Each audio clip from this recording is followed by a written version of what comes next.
Bleeding disorders like hemophilia affect more than 3 million Americans, and plasma from human blood is often used for treatment. It's used to treat more than 300 rare and life-threatening diseases. And plasma can only be sourced from humans. And with the COVID-19 pandemic, that has created a plasma shortage. Ashley has more. Amber, Caitlin, thank you so much for being here. Thank you for having us. No problem. So Amber, let's start with you. This is Bleeding Disorder Awareness Month. Can you tell me some of the bleeding disorders that we probably don't even know about? Yeah, so many individuals may have heard of hemophilia. There's actually a more common bleeding disorder known as von Willebrand disorder, which affects about 1 in 150 individuals, which is pretty common. And actually, a lot of individuals may not even know they have von Willebrand disorder. They may have unexplained nosebleeds that take a really long time or heavy menstrual cycles and think it's normal. So they may in themselves have mild bleeding disorders or even rare disorders like factor I deficiency. All of these disorders can be treated with plasma. Yeah. And Caitlin, you are a mom of 2 and you have a story surrounding this whole thing. Tell me a little bit about that. Yeah, so I have 2 boys with severe hemophilia A, Carson and Bryson. Carson was diagnosed at 1 week old after a couple of bleeding episodes. And I found out later that I was a carrier for this after I went through genetic testing. I knew if I had another child that he had a 50% chance of having hemophilia, or my daughter would have a 50% chance of being a carrier like me. My levels are actually normal, so thankfully I don't have any bleeding issues, and I'm actually able to donate plasma myself to help make my son's medication. And so, yeah, it was a shock because we have no family history. So.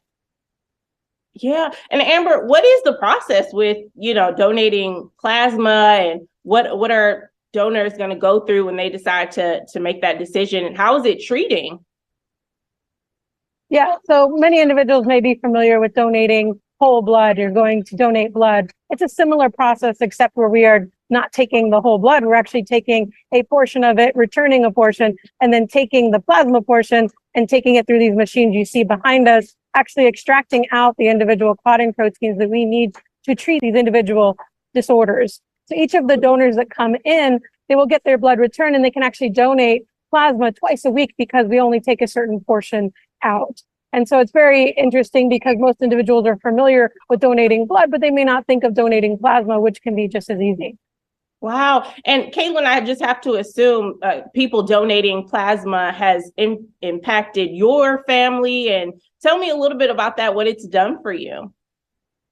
Yeah, so our hemophilia A is a factor VIII deficiency, so they can pull the factor VIII protein out of the plasma, and then we infuse it right into my son's bloodstream. So they're deficient in that. So by putting it in there, they're able to, their blood's able to clot, and the clotting cascade is complete. And we actually give it to them preventatively 3 times a week to keep their levels up so that they can be normal kids and go and play sports and not have to worry if they fall and like scrape their knee or bump their leg. We don't have to worry about muscle bleeds or anything like that. So they get to be normal kids because of this. That's wonderful. And Amber, I think you are totally right. We always hear about donating blood and what that does and how it's beneficial. But now getting the word out about donating plasma, I think is such a huge, shift in the conversation. And hopefully this gets out to everyone who can possibly, make it to donate. Can you tell us where we can go for more information? Yeah, you can go to octapharmaplasma.com, or you can download the Octa app. There's 3 local centers that you can go to donate in your area. And it's really important because in this situation, we need 2,400 donors to get enough plasma to concentrate even for just 2 boys. And I think it's important because a lot of individuals also forget that the life you save may be your own, because we do also use these clotting proteins to save people during trauma or postpartum hemorrhage, which individuals may be more commonly encounter than bleeding disorders.